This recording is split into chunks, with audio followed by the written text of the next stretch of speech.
陈밀수님,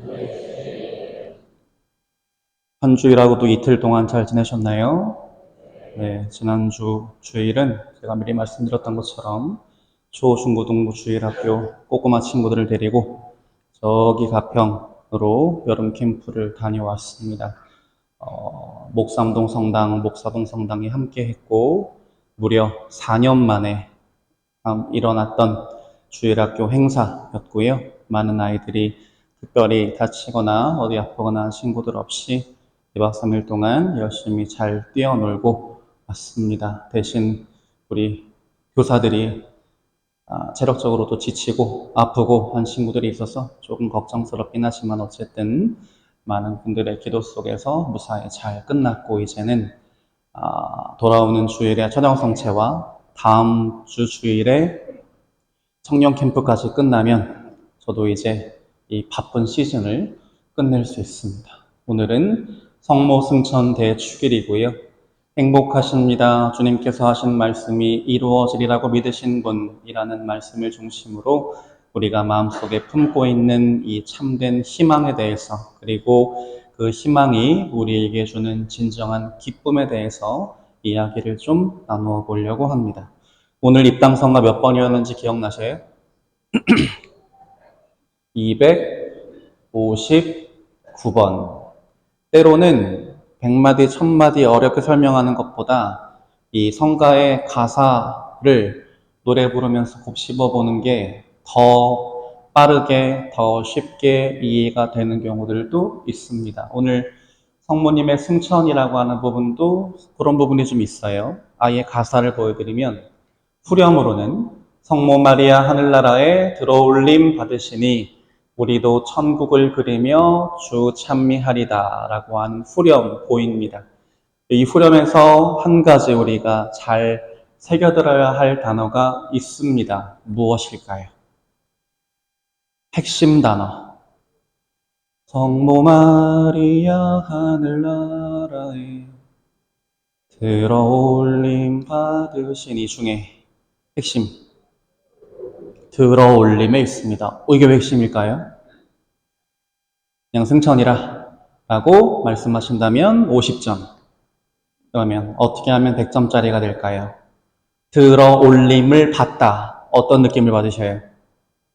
내 힘으로 팍 올라간 게 아니고 누군가가 다른 존재가 성모님을 이렇게 들어서 하늘로 올려주신 느낌입니다. 그게 예수님의 승천과 성모님의 승천의 다른 점이고 그거에 대한 이야기는 다음 슬라이드에서 하게 될 거고요.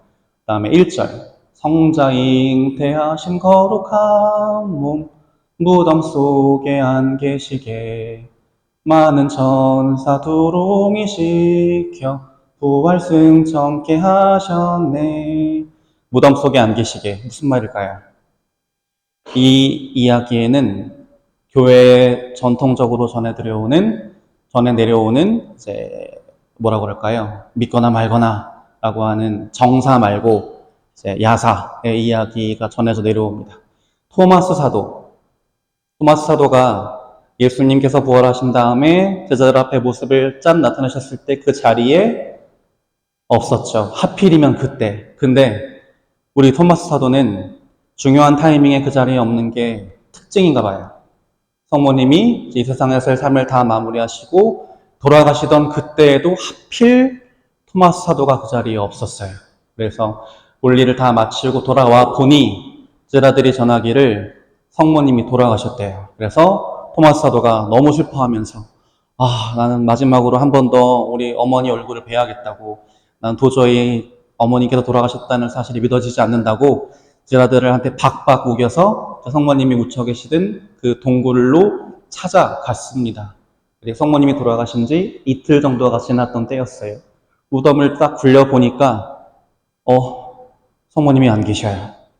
이게 이제 교회에 전해져 내려오는 이야기입니다. 근데 이것은 이제 예수님의 부활과는 좀 다르게 하느님께서 언제 없어진 잉태를 통해서 예수님을 잉태하시도록 준비시키신 그 성모님을 죽음에 온전히 물들지 않도록 보통 이스라엘 사람들이 사고방식으로는 사람이 죽은 지 48시간이 지나면 신체적으로 부패가 시작돼서 다시 소생할 수 없다라고 하는데, 성모님의 경우에는 그 시간이 되기 전에 하느님께서 죽음에서부터 끌어올려서 하느님 나라로 불러 올리셨다라고 전해지는데, 그 이야기가 담겨 있고요. 2절 가사 보면 아들 예수 오른편에 앉아 면류관을 받으시니 천사성인 찬미하는 노래 하늘 가득 퍼져가네 라는 가사가 나옵니다. 성모님께서 하늘에 올라가셔서 뭐를 머리에 쓰셔요?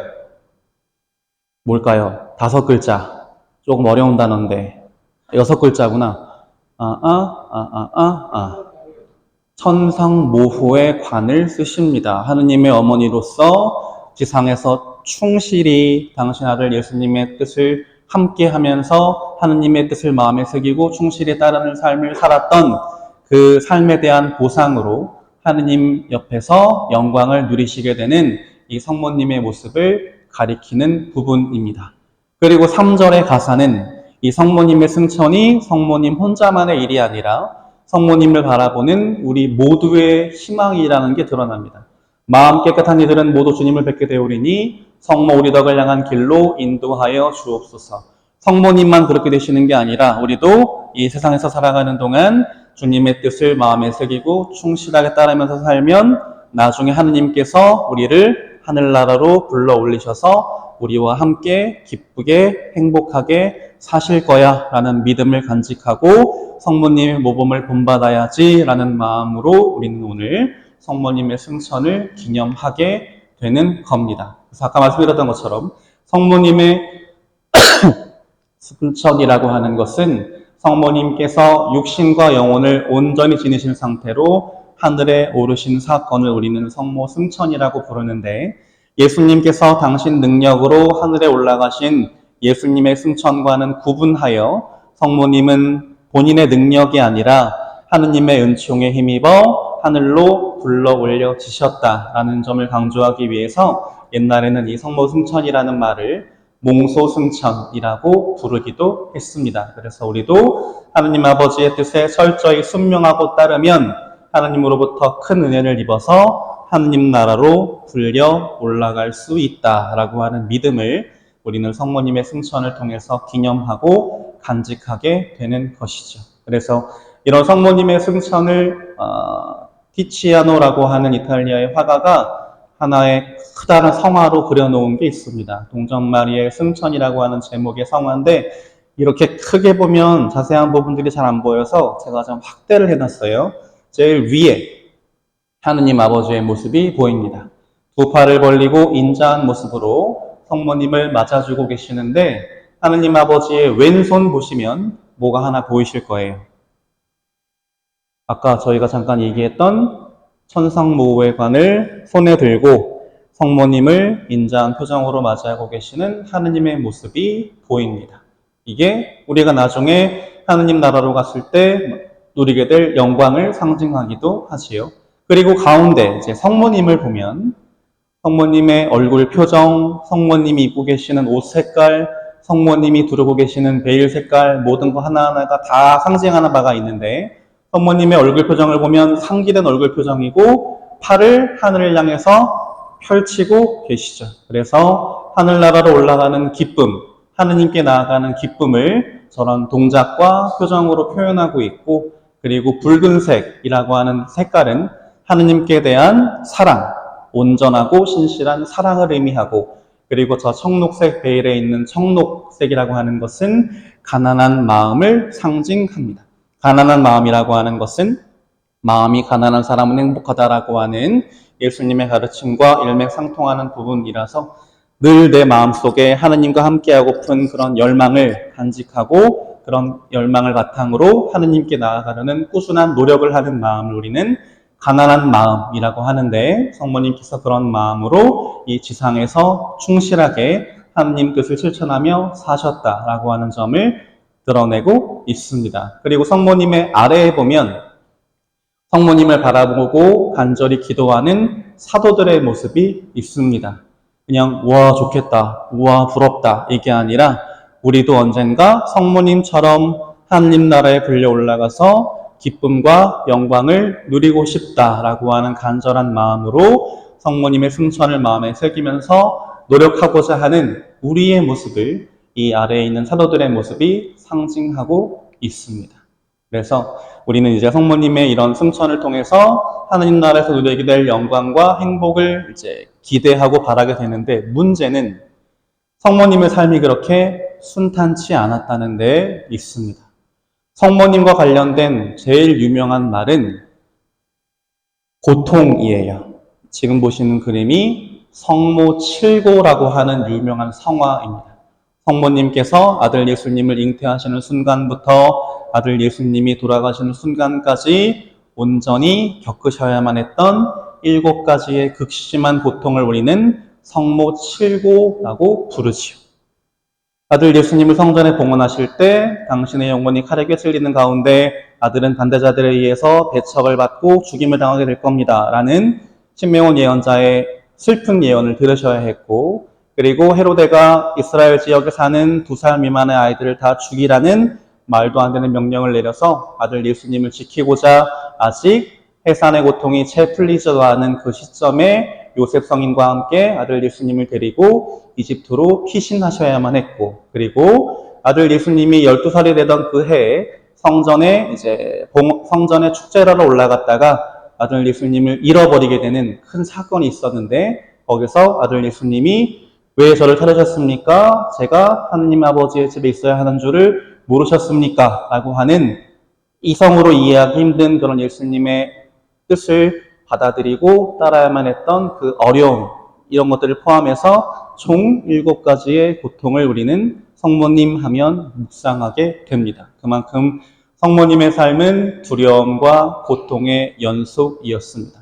그런데 우리는 그 중에서 무엇을 중점적으로 보게 될 것인가 하면 성모님이 아들 예수님을 잉태하시게 되는 그 순간을 좀 더 집중적으로 볼 겁니다. 이것도 유명한 성화예요. 수태고지라고 하는 제목의 굉장히 유명한 성화고, 가브리엘 천사가 아직 채 얼굴에 솜털도 가시지 않은 15, 16 어린 소녀였던 마리아라고 하는 처녀를 찾아가서 너는 이제 잉태하여 아들을 낳으리니 그 이름을 예수라 하여라 라고 하는 하느님의 메시지를 전했던 그 사건을 기록해 놓은 성화입니다. 16살 어린 아이가 받아들이기에 너무나 큰 짐이었어요. 그리고 너 이제 잉태해서 아들을 낳을 거야 라고 하는 그 사실 자체로도 솔직히 납득이 안 가는데, 저거를 예 할게요 라고 하기 위해서는 너무나 큰 시련을 감당해야 했습니다. 첫 번째는 요셉 성인의 의구심 가득한 시선을 견뎌야 했어요. 저렇게 말을 들었다고 한들 저걸 어떻게 고지고대로 얘기하겠어요. 믿어주지 않을 거고, 그렇기 때문에 온전히 요셉 성인의 그런 의구심과 의심과 회의와 그런 것들을 견뎌야만 했을 것이고, 두 번째는 이스라엘 사람들은 기본적으로 이 정결에 관한 율법을 굉장히 중요시하는데, 아직 결혼식도 치르지 않은, 아직 신랑과 살고 있지도 않은 처녀가 잉태를 해서 애를 배웠대. 근데 그 애 아빠가 누군지 모른대 라고 하는 사실이 밖으로 퍼져나갔다가는 당장 가문의 명예에 먹칠을 했다라고 하는 이유로, 정결에 관한 율법을 어겼다는 이유로 돌에 맞아 죽을 위험이 컸던 어마어마한 사건이었습니다. 하지만 성모님께서는 그 모든 위험과 두려움과 그런 것들에도 불구하고 하느님의 뜻을 내가 받아들이고 따라야겠다라고 결심하셨고, 그런 결심과 의지를 담아서 저렇게 순명의 고백을 하십니다. 보십시오. 저는 주님의 종입니다. 말씀하신 대로 저에게 이루어지기를 바랍니다. 라고 그런 어려움과 고통에도 불구하고 하느님의 뜻을 받아들이기로 결정하십니다. 요셉으로부터 파혼당할 수 있는 위기, 그리고 돌에 맞아 죽을 수 있는 위험, 그리고 한 평범한 사람으로서 누릴 수 있는 소소하지만 확실한 모든 행복들을 다 포기하고 하느님의 어머니로서 받아들여야 할 그 모든 희생을, 그 가혹한 운명을 내가 온전히 받아들이겠다라고 성모님께서는 결정하신 거죠. 이런 성모님의 모습은 사실 세상의 눈으로 보기에는 행복하겠다, 좋겠다 이 모습은 아닙니다. 오히려 그 모습을 한 문장으로 표현하면 아이고 지지리도 복도 없지가 될 거예요. 저 어린 나이에 뭘 잘못했다고 저런 모진 운명을 받아들여야만 할 거라고 우리 어르신들은 쯧쯧쯧하고 혀를 차실 수도 있는 그런 상황이었습니다. 하지만 성모님께서 저 모든 상황을 기꺼이 받아들이실 수 있었던 그 원동력은 바로 이러한 믿음이었습니다. 무슨 믿음이었냐면 가브리엘 천사가 성모님께 알려준 아주 엄청난 진실 하나, 하느님께는 불가능한 일이란 없다라고 하는 저 엄청난 진실을 성모님은 마음에 깊이 새기고 굳게 믿고 그런 믿음으로부터 이 상황을 견뎌낼 수 있는 힘을 발견하셨던 겁니다. 그래서 성모님께서는 하느님께서는 그 어떤 부정적이고 절망적인 상황 속에서도 당신이 뜻하신 바를 반드시 이루신다라고 하는 것을 마음으로 의심 없이 믿으셨습니다. 당장 하느님의 뜻을 믿는다고 해서 지금 바로 달라지는 거 아무것도 없고, 그리고 하느님의 뜻을 받아들인다고 해서 하느님이 내 눈앞에 놓인 이 어려움들을 대신 해결해 주시지도 않겠지만 하느님은 당신의 뜻하신 바를 반드시 이루신다라고 하는 그 단순하지만 분명한 믿음이 성모님의 마음속에서 커다란 희망이 되어서 그 어떤 절망적이고 고통스러운 상황 속에서도 무너지지 않도록 성모님을 지탱해준 아주 든든한 버팀목이 되어준 것이지요. 그런 성모님의 모습을 보면서 엘리사벳이 기쁨에 겨워서 외칩니다.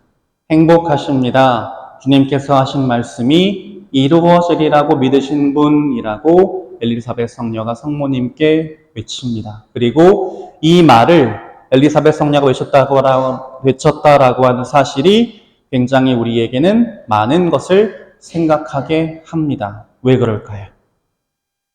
엘리사벳 성녀도 지금 임신 중이었습니다.